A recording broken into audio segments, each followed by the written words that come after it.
Hey, New City, welcome to day 13 of the Blue Collar Gospel. Today's text is Mark 7, verses 24 through 37. So let's go to the text.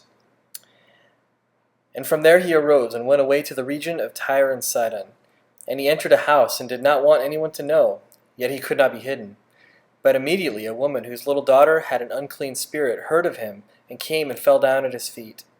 Now the woman was a Gentile, a Syrophoenician by birth, and she begged him to cast the demon out of her daughter. And he said to her, "Let the children be fed first, for it's not right to take the children's bread and throw it to the dogs." But she answered him, "Yes, Lord, but even the dogs under the table eat the children's crumbs." And he said to her, "For this statement you may go your way, the demon has left your daughter." And she went home and found the child lying in bed and the demon gone.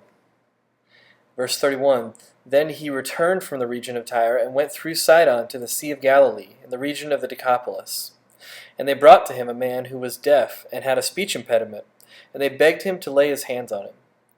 And taking him aside from the crowd privately, he put his fingers into his ears, and after spitting, touched his tongue. And looking up to heaven, he sighed and said to him, "Ephphatha," that is, "be opened." And his ears were opened. His tongue was released, and he spoke plainly. And Jesus charged them to tell no one, but the more he charged them, the more zealously they proclaimed it. And they were astonished beyond measure, saying, "He has done all things well. He even makes the deaf hear and the mute speak." In both instances of the healing of the demon-possessed daughter and the mute and deaf man, it first took individuals who were open to Jesus' healing.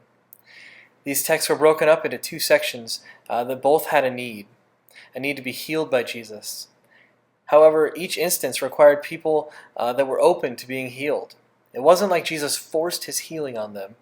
In the first section, the Gentile mother actually seeks out Jesus to heal her daughter from an unclean spirit or a demon.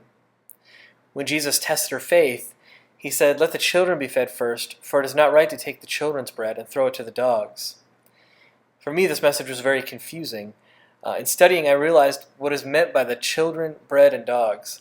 The children represent the Jewish people.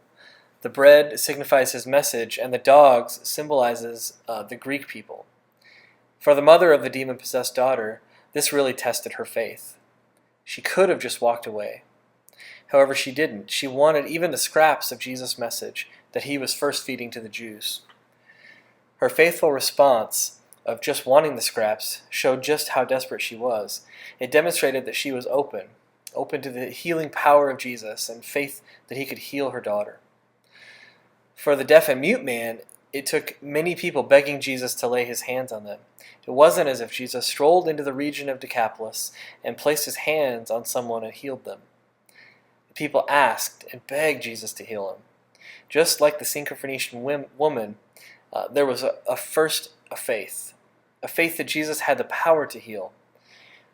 In my mind, I think of it like a math equation that looks like this. Faith plus asking equals healing. By asking, the woman and the deaf man completed the equation.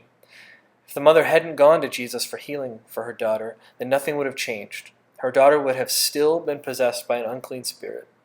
The mother had to be open to taking a step of faith.